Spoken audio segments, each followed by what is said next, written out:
Hola, buenas tardes para todos. Espero que me escuchen bien. Siendo las 18:05, damos la bienvenida al curso de educación permanente de la Unidad Académica de Radioterapia. Es el primer curso que realizamos.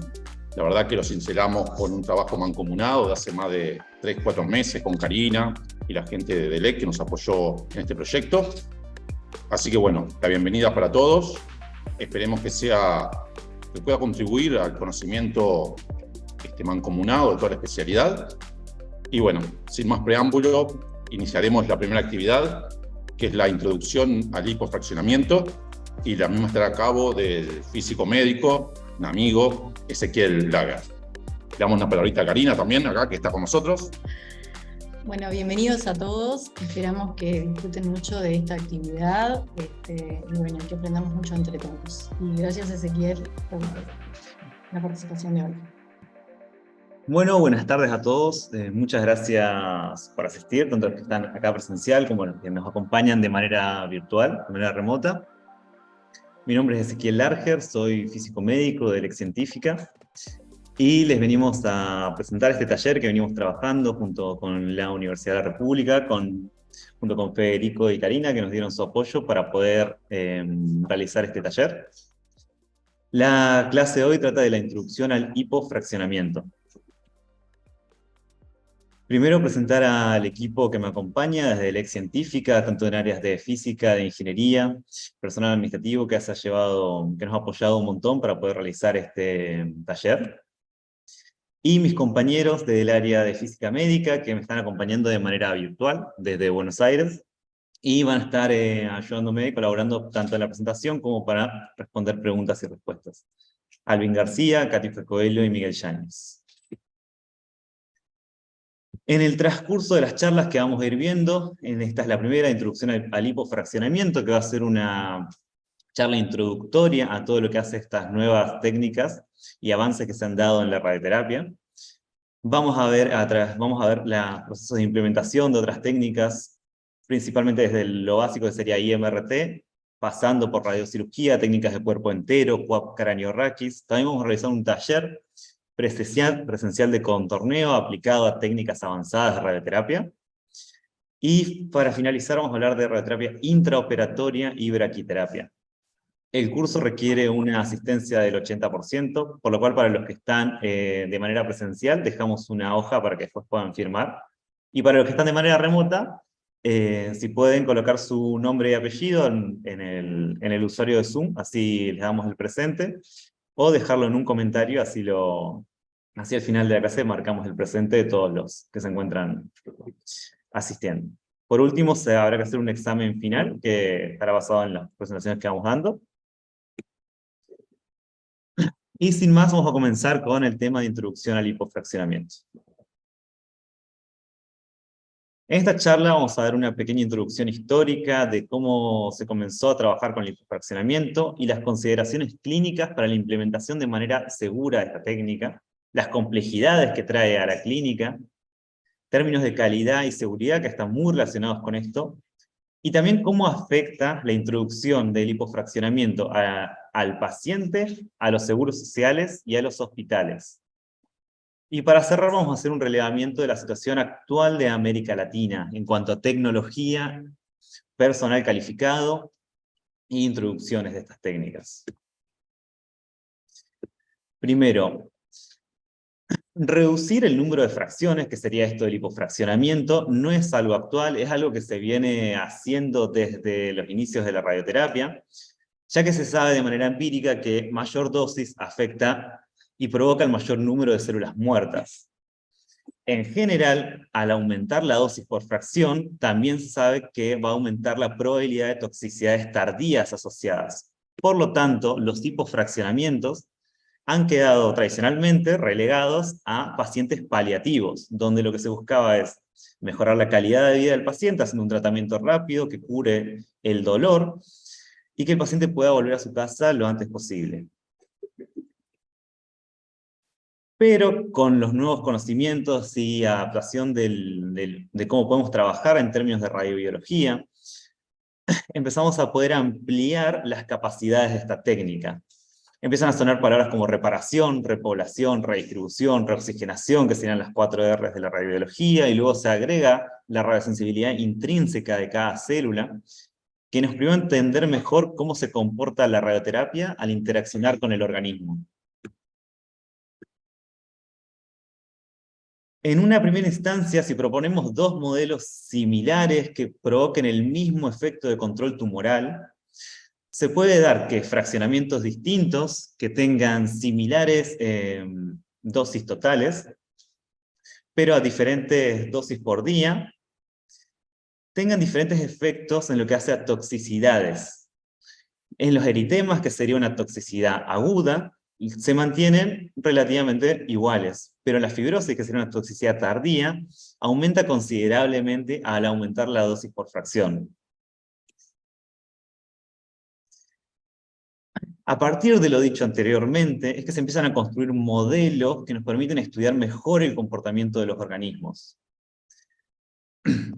El modelo lineal cuadrático, que es uno de los modelos que más se utiliza en la actualidad, sobre todo porque está muy bien desarrollado para los modelos que hacen a 2 Gray por día, nos permite ver la curva de supervivencia de las células en función de la dosis que se imparte. Podemos ver que para células que tienen un bajo índice de alfa-beta, que sería alfa representa la pendiente inicial y beta la pendiente final, células que tienen un valor bajo de alfa-beta, tienen una toxicidad temprana mayor, y luego decaen rápidamente con el aumento de la dosis, la supervivencia de las mismas. Mientras las células que tienen una relación de alfa-beta alta tienen menor hombro, pero responden mucho menos a las variaciones en las dosis.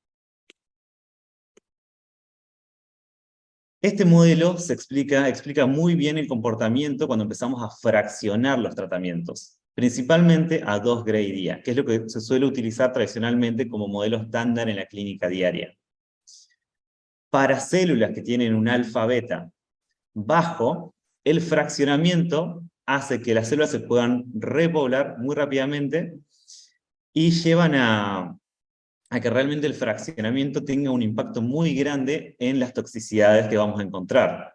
Mientras que células que tienen un alfa-beta más alto no responden tanto a las variaciones en los fraccionamientos. Esto es muy importante porque se lo va a tener en cuenta a la hora de manipular los fraccionamientos e investigar nuevas dosis por día para otros tejidos. Para eso lo que se empezó a hacer es empezar a trabajar diferentes protocolos de tratamiento, tanto hipofraccionados, es decir, reduciendo el número de fracciones y aumentando la dosis por día, como hiperfraccionados, donde se reduce la dosis por día y se aumenta el número de fracciones, buscando la mayor eficiencia en el resultado clínico para el paciente. Nosotros nos vamos a enfocar en el hipofraccionamiento.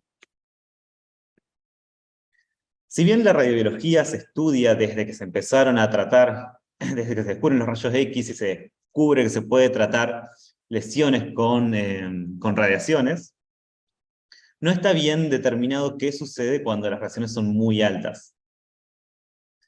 Ahora, esto no implica que debemos descartar estos modelos basados en el modelo lineal cuadrático, en términos de QE2 o dosis biológica equivalente, que son muy fieles sobre todo para hipofraccionamientos moderados. Para el cáncer de próstata, que es uno de los tipos de tejidos que mejor responde a los hipofraccionamientos, eso se debe a que la próstata tiene un valor de alfa-beta bajo, similar a los tejidos de respuesta tardía. Por lo tanto, es muy sensible a las variaciones en el fraccionamiento por día. Lo mismo sucede con el cáncer de mama, pero hay que tener en cuenta que, si bien el hipofraccionamiento no genera mayores toxicidades y puede generar un mejor efecto en términos de control tumoral, todo va a definirse a través de la buena práctica, la planificación y la selección de los pacientes. Porque si bien vamos a estudiar que la radiobiología entiende que estas cosas pueden funcionar, al final todo queda definido en la práctica de si realmente somos capaces de entregar un tratamiento acorde. Para ello se han desarrollado nuevas tecnologías, nuevos aceleradores, sistemas de movilización, sistemas de imágenes, sistemas de guiado, con el objetivo de lograr un mejor control local de la enfermedad. Cuando hablamos de control local, hablamos de todo el proceso que está involucrado. Hablamos de identificar la lesión, para eso se empiezan a introducir imágenes multimodales, que no solo incluyen la tomografía, van a incluir la resonancia, imágenes funcionales, y también hacen a todo el proceso de entrega del tratamiento. Entre ellos tenemos que hoy en día tenemos nuevos sistemas de planificación que nos permiten simular una dosis con alto nivel de conformación, gracias a los nuevos desarrollos, como son la IMRT en su momento, y hoy en día las nuevas formas de entregar IMRT, que serían las técnicas rotacionales, como puede ser BIMAT o helicoidal. Pero planificar el tratamiento no es todo, también tenemos que realmente entregarlo en el lugar acorde. Por eso es que también se han desarrollado nuevas técnicas en cuanto a la verificación del tratamiento. Hoy en día los aceleradores son capaces de tomar imágenes tomográficas, son capaces de tomar imágenes en 4D. Tenemos aceleradores fusionados con resonancia. Hoy en día se están desarrollando también aceleradores fusionados con PET-CT. De esa manera podemos guiar realmente la radiación hacia donde queremos que vaya, de manera inequívoca.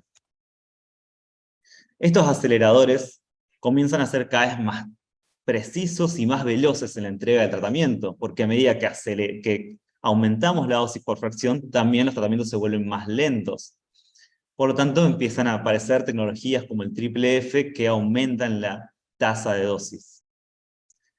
Aparecen nuevos sistemas de inmovilización cada vez más restrictivos, pero también inmovilizadores que permiten controlar al paciente en tiempo real. Sistemas de imágenes multimodales, sistemas que asisten al médico a la hora de dibujar y encontrar las lesiones y dibujar los tejidos sanos. Hoy en día, con mucho en auge la inteligencia artificial, también ayuda mucho a la delimitación de estructuras. Y sistemas de guiado que permiten hacer un seguimiento de la lesión en tiempo real y a su vez guiar el MLC para que se mueva como se mueve la lesión. Todas estas cosas anteriores llevan a que los tratamientos sean cada vez más complejos si los comparamos con los tratamientos convencionales en 2 dimensiones, donde dependía mucho más de la experiencia propia del médico, del técnico y del físico que trataban al paciente de manera personalizada, con lo que veían en el momento. Hoy ya tenemos mucha más tecnología y por lo tanto necesitamos muchos más conocimientos sobre esta tecnología. Sabemos que estamos aumentando cada vez más las dosis por fracción, y esto también lleva un riesgo de toxicidad asociada a los tratamientos si no la entregamos de manera adecuada. Se torna mucho más importante definir con precisión el límite de la lesión para no llegar a provocar necrosis en tejido sano. Para ello tenemos que empezar a formarnos en técnicas multimodales, entender qué significa una resonancia T1, T2, FLAIR, saber qué pedir a la hora de hablar de una resonancia, a la hora de hablar de imágenes funcionales, como puede ser PET-CT, lo mismo saber leerlas e identificar qué es una lesión y qué no. Y esto comienza a ser parte de la formación y el entrenamiento constante de los terapeutas, como de los técnicos hidrofísicos. A medida que reducimos las fracciones que estamos teniendo, se pierde lo que se hablaba antes, que era la compensación de errores, que se daba en un promedio de error entre todas las fracciones, que hacía que se cubra en sí el tratamiento. Los tratamientos, principalmente cuando hablamos de 3D conformada con bloques, tenían márgenes más amplios alrededor de la lesión. No se conformaba tanto. Por lo tanto, si la lesión estaba un poquito desviada, igual se iba a terminar entregando la dosis a la lesión. Mientras que las técnicas modernas exigen un nivel de conformación a la lesión mucho más grande, con menos fracciones, y por lo tanto, ya no tenemos compensación de error. Si hablamos de una radiocirugía de un solo disparo, tenemos un solo tiro para darle efectivamente al lugar donde queremos.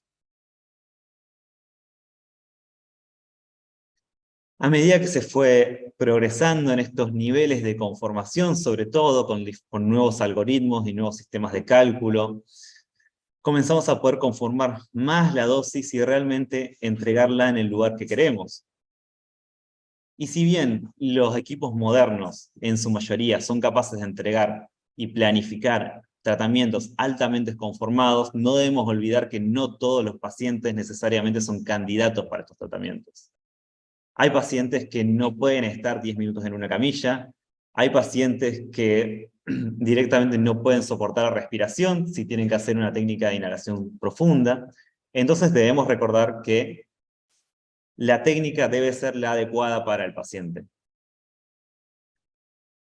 Y aún así, si seleccionamos bien al paciente, si identificamos bien la lesión y si hacemos una planificación altamente conformada, nos queda el punto que debemos entregar fielmente el tratamiento.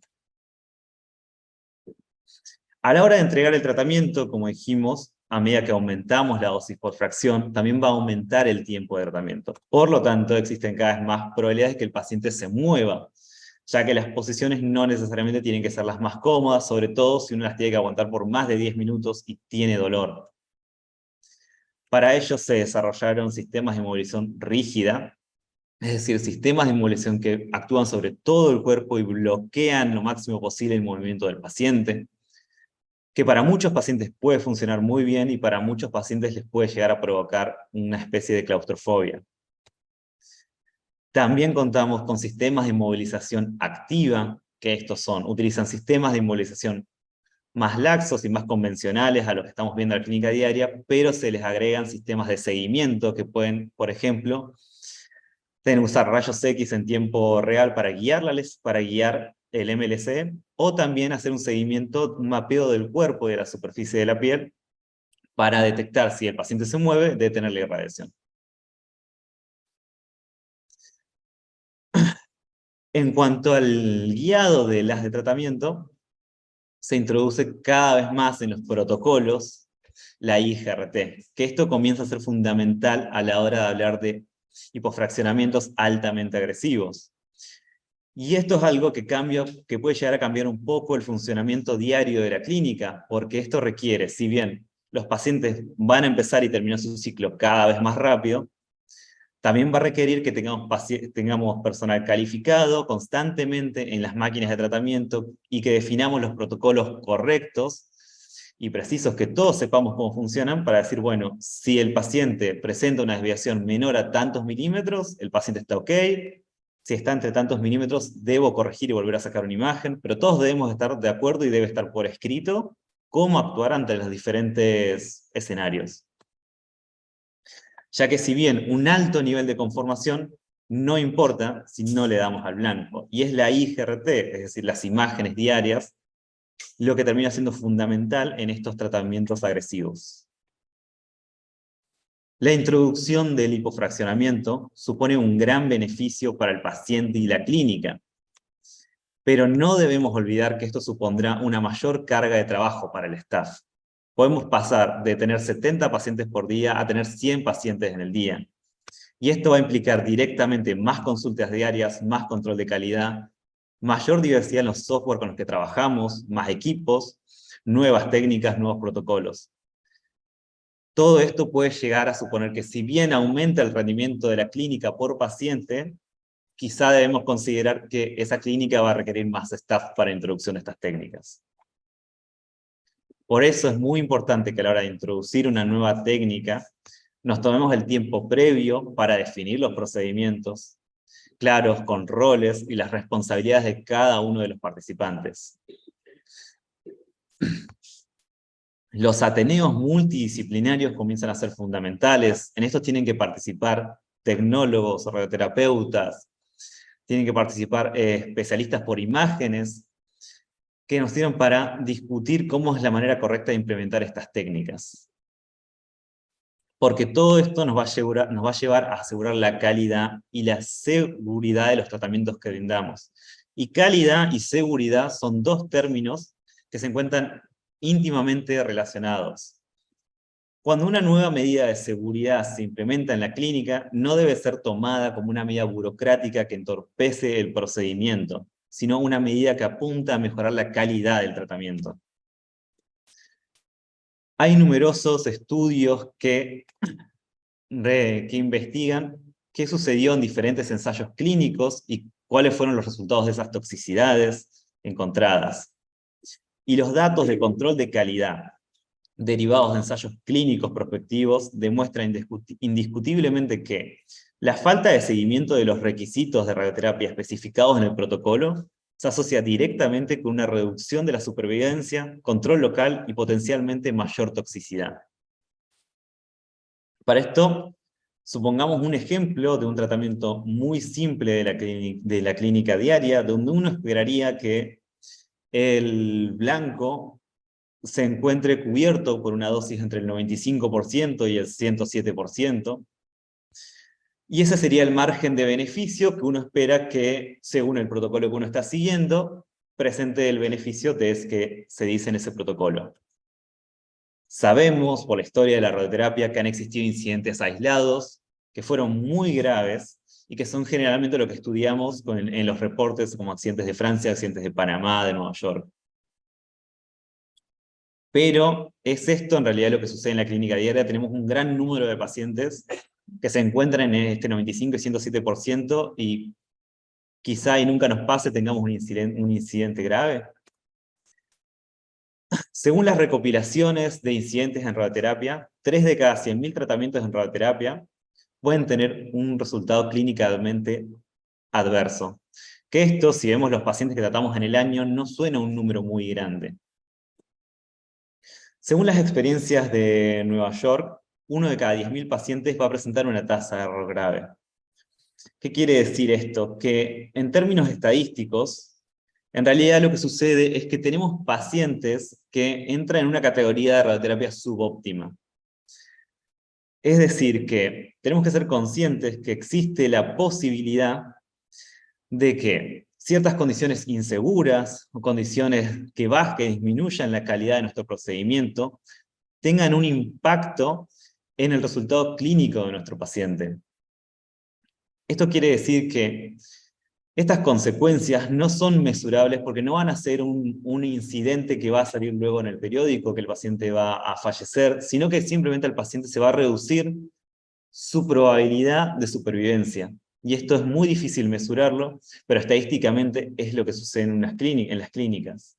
Y la única manera de que acotemos esta zona de radioterapia subóptima es que apuntemos a una radioterapia segura y por lo tanto a una radioterapia de calidad. Y esto lleva a que nos pongamos y demos de nuestra parte, brindemos entrenamientos al personal, nos adecuemos a los procedimientos de inmovilización, de control de calidad, de IGRT, que respetemos los protocolos. Esto es lo que el organismo de energía atómica da presente como la cultura de la calidad y la cultura de la seguridad. Si aceptamos la relación entre calidad y seguridad, podremos entender que cualquier medida enfocada en mejorar la seguridad también mejorará la calidad. Esto es muy importante a tenerlo en cuenta y a la hora de pararnos en nuestra clínica, evaluar qué pequeñas cosas podemos hacer para mejorar la seguridad y de qué manera podemos hacer que el entorno en el que trabajamos sea un ambiente en el que cualquiera puede decir, podemos frenar un segundo y ver si lo que estamos haciendo está bien. Dicho todo lo anterior, voy a pasar a hablar desde la perspectiva que ve el paciente a la hora de hablar de hipofraccionamiento, el seguro de salud y los centros de salud. En cuanto al paciente, puede atravesar diferentes... el tratamiento en sí tiene diferentes costos para él. Un costo directo, indirecto y también los costos relacionados con su calidad de vida. Los costos directos serían en sí los costos asociados a pagar el tratamiento o derivados del tratamiento en sí. Asociados a pagar el tratamiento incluye el tratamiento en sí, los estudios que hizo previamente para llegar al tratamiento y la rehabilitación posterior. Derivados del tratamiento serían el transporte, es decir, ir cada día, si tiene que comer fuera de su casa, el precio que le sale eso. Y en cuanto a costos indirectos, hablamos de la pérdida de productividad. Muchas veces el paciente no puede seguir trabajando mientras está tratando. Muchas veces el paciente vive lejos de un centro de radioterapia, por lo tanto, si bien la sesión son 15 minutos, para el paciente representan 8 horas de su día. Y debido a esto puede llegar a ser una carga para sus amigos, para familiares que tienen que hacerse cargo de los costes económicos. Todos estos costos han sido bien desarrollados y estudiados por diferentes papers, pero en sí el paciente lo que va a ver es un costo de tratamiento, de transporte, de sus medicamentos, si tiene que pagar alícuotas extra en su seguro médico por el tratamiento, y una disminución de sus ingresos, va a ser a la predisposición del paciente a enfrentar un tratamiento. En ese momento de enfrentar un tratamiento, el paciente va a pensar qué es lo que va a suceder. Puede llegar a producirse una bancarrota porque pagar el tratamiento le involucre vender su casa, vender su auto. La carga emocional que eso lleva de atravesar todo el tratamiento con todo lo que involucra, no solo desde la parte de salud, sino de la parte social y de la parte económica, que lo pueden llevar inclusive al hecho de decir, bueno, postergo el tratamiento hasta estar mejor económicamente o juntar la plata para poder hacerlo. Y sabemos que eso también va a llevar a que la enfermedad la encontremos posteriormente en un estadio mucho más avanzado, lo cual todo esto lleva tanto económica, social y en cuanto a salud a una disminución de la calidad de vida posterior del paciente. Hay muchas dificultades que el paciente está atravesando en ese momento. El tiempo puede hacer que tome decisiones que lo puedan hacer que tenga problemas económicos. El miedo que tiene el momento y la falta de comunicación también con su radioterapeuta, el hecho de que no explique las condiciones que él atraviesa para poder llevar el tratamiento en sí. Eso nos tiene que hacer pensar de que el tratamiento específico para nuestro paciente tiene que ir también un poco más allá de solo la expectativa clínica. Supongamos un ejemplo de una paciente que tenga cáncer de mama, que se va a atender en un hospital público, por lo tanto no va a pagar en sí el coste del tratamiento. Tiene un sueldo promedio como moza de 20.000 pesos más 10.000 pesos de propina. Tiene que ir en transporte público, porque por suerte está en Montevideo y tiene un coste de 42 pesos. La merienda, porque tiene que comer afuera, 200 pesos.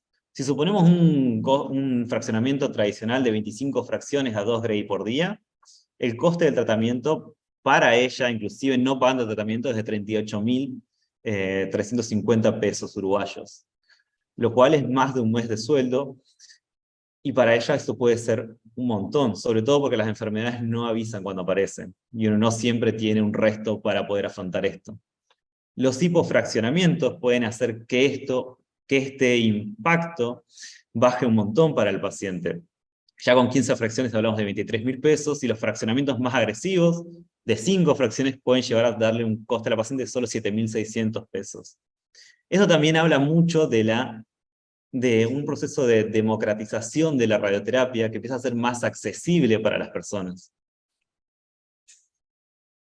En fin, hablando de la eficiencia desde el punto de vista del paciente, tenemos que hablar de salud, costo y el desenlace final que van a hacer a la calidad de vida que va a llevar esta paciente el día de mañana. Estos mismos costos son a su vez los que pueden llegar a atravesar las aseguradoras de salud. Los costos directos de tratar a un paciente o costos indirectos como los que hablamos anteriormente. Si vemos en el mapa, los centros de radioterapia en Uruguay están centrados en Montevideo, y luego tenemos en Florida, en Tacuarembó, en Salto, pero también vemos que hay muchas zonas donde no hay un centro de radioterapia. Obviamente es impensado que haya un centro de radioterapia siempre a la vuelta de cada paciente, pero estas son cosas que debemos tener en cuenta. Y a la hora de reducir la cantidad de fracciones, esto puede ser un pequeño alivio para las aseguradoras, por lo tanto, a la hora de incentivar estos nuevos tratamientos, es bueno también tener una perspectiva económica de cómo pelearlo con las aseguradoras. También vamos a hablar de la calidad de vida posterior, porque si hablamos de las aseguradoras de salud, ellas van a ser las en las que el día de mañana, cuando el paciente termine su tratamiento, van a tener que costear los costes de rehabilitación, producto de la calidad de vida en la que resultó ese tratamiento. Los hipofraccionamientos, sobre todo los moderados y los avanzados, no presentan toxicidades mayores a los fraccionamientos estándar, y en general pueden llegar a producir toxicidades menores y el mismo control tumoral. Por lo tanto, es todo ganar en cuanto a este término. Siempre y cuando los tratamientos sean de manera segura y con la calidad que exige el protocolo de tratamiento. En cuanto a los centros de salud, en términos administrativos, se pueden tratar más pacientes por día, lo cual puede llevar a un incremento de las ganancias de la clínica. Esto se puede dar por dos cosas. Si suponemos una clínica que tiene un acelerador y ese acelerador ya está a capacidad máxima, esa clínica va a tener una cola de espera. Si empezamos a introducir hipofraccionamientos, las listas de espera empiezan a disminuir, los turneros empiezan a bajar, y por lo tanto podemos tratar más pacientes por día. Pero al aumentar el flujo de pacientes, tenemos que tener en cuenta que esto va a aumentar la carga para el personal. Más consultas, dibujos, planificación, control de calidad. Por lo tanto, esto es importante a tener en cuenta, que las sobrecargas sobre el staff no deben llevar al punto que se disminuya la calidad para hacer tratamientos cada vez más rápidos. También puede ser que una clínica se encuentre a capacidad parcial, y en ese caso, al empezar a reducir el tiempo de tratamiento, el tiempo de búnker, el staff se puede dedicar, por ejemplo, a la introducción de nuevas técnicas, que le va a permitir captar nuevos pacientes, tratamientos con costos mayores, y por lo tanto aumentar el rendimiento de la clínica. Y ahora vamos a hablar un poco de la situación actual en América Latina en términos tecnológicos, para que veamos también dónde estamos y lo que se viene. Según censos y proyecciones a nivel mundial, para el 2030 se espera que América Latina y Caribe sufran un aumento del 30% en la incidencia del cáncer. Para ese año, América Latina representará el 32% de la incidencia del cáncer a nivel mundial. Actualmente, América Latina solo cuenta con el 10% de los equipos de tratamiento a nivel mundial. Es decir, que tenemos un gap no solo tecnológico, sino que más adelante vamos a ver, también tenemos un gap de profesionales que se deben completar de aquí al 2030, porque si no, lo que sucede es que van a quedar pacientes sin poder acceder al tratamiento. Si mantenemos la misma cantidad de aceleradoras actuales, un 20% de pacientes no van a poder llegar a tratarse a tiempo. En cuanto a los recursos humanos, acá vemos Uruguay. Esto es una proyección de qué recurso humano principalmente le haría falta a cada uno de los países. Para Uruguay la principal falta está en físicos médicos, se da principalmente enfocado para el 2030, debería crecer casi un 200% el nivel de físicos médicos. En cuanto a los niveles de formación de radioterapeutas y tecnólogos, manteniéndolo constante, según las proyecciones estaría bien. En cuanto a recursos tecnológicos, si bien dijimos que hay un 10% de equipos actualmente en Latinoamérica, tenemos que tener en cuenta que solo un 7% son máquinas de nivel 1, es decir, máquinas que tienen la tecnología necesaria para hacer radiocirugías, imágenes 3D, imágenes 4D. Un 6% son máquinas de nivel 2, que serían máquinas modernas, capaces de hacer BIMAT, tienen ConvinCT, es decir, pueden hacer imágenes 3D, pero no tienen capacidad para hacer radiocirugía. La mayor parte de los equipos son máquinas clásicas con MLC, permiten hacer IMRT, pero no tienen sistemas avanzados de imágenes, por lo tanto no pueden hacer BIMAT y no pueden hacer ningún tipo de terapia avanzada. El 34% restante son máquinas básicas, es decir, máquinas con compensadores. Y si bien es el 10% actual, si consideramos que los equipos tienen un 10 a 15 años de vida promedio, nos está llevando a que muchos de los equipos que están actualmente están justo en el periodo de recambio. que es algo que se está dando particularmente en Uruguay, que se está produciendo un cambio tecnológico importante, y es para lo que nos debemos preparar el día de mañana, ya que la instalación de nuevos equipos va a llevar a que todos los miembros del staff reevalúen los protocolos actuales, vean cuáles van a ser los procedimientos de implementación, la formación que vamos a encarar de acá al 2030 para llegar a cumplir los requerimientos en cuanto a staff y tecnología, y siempre hablando desde perspectiva de calidad y seguridad a la hora de tratar a los pacientes. Hasta acá la presentación introductoria. Muchas gracias a todos. Si tienen preguntas, ahora vamos a empezar a ver el chat. Y antes de pasar a las preguntas, decirles que la clase que viene ya vamos a empezar a introducir un poco más acerca de radioterapia de intensidad modulada y la transición de 3D a IMRT para luego llegar a radiocirugía. Así que, muchas gracias. ¿Preguntas o comentarios sobre cómo ven lo que hay, lo que se viene? El tema de la reflexión de recursos humanos, ¿de qué se sacaste, si quieres? Del Globacon. Globacon. Acá Karina toma la palabra.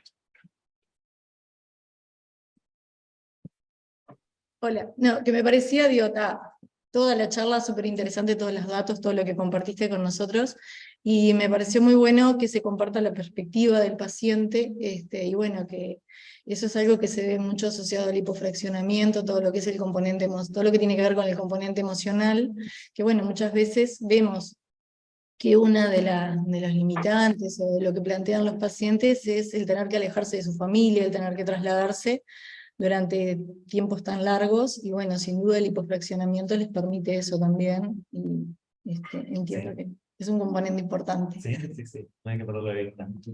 Solo ese comentario, no eran preguntas.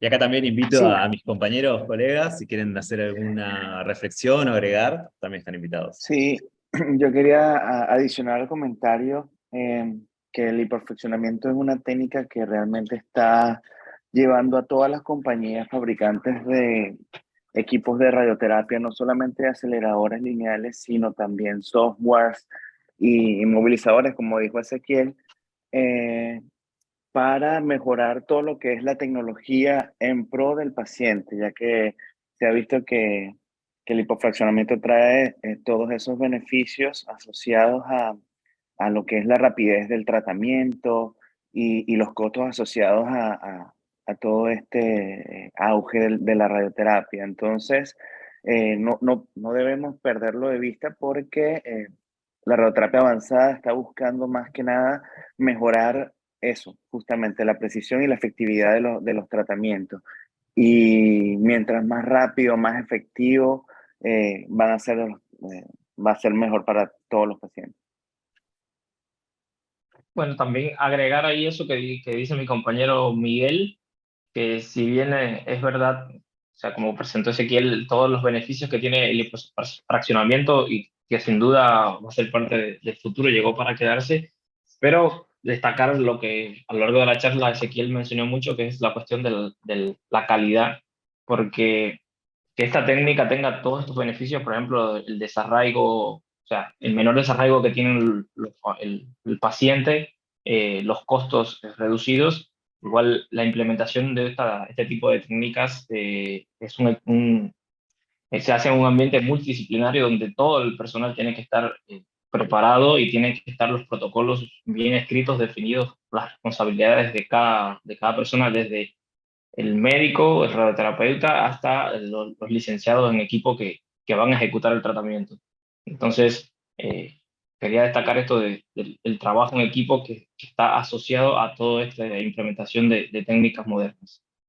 Y que sin duda todas las fábricas, como dice Miguel, están trabajando para implementar este tipo de técnicas que sean cada vez más fácil, porque como Ezequiel mostraba en algunas diapositivas, estos conceptos son conceptos que existen desde hace mucho tiempo, pero que la tecnología no estaba disponible para hacerlo de una forma segura. Y hoy en día, bueno, cada vez está más cerca de todos nosotros, pero bueno, tenemos que asegurarnos del buen uso y la buena práctica y ante todo, ante cualquier duda, consultar con centros donde ya tienen la tecnología, hacer este tipo de intercomparaciones, de consultas para poder hacer todo este proceso de la mejor manera.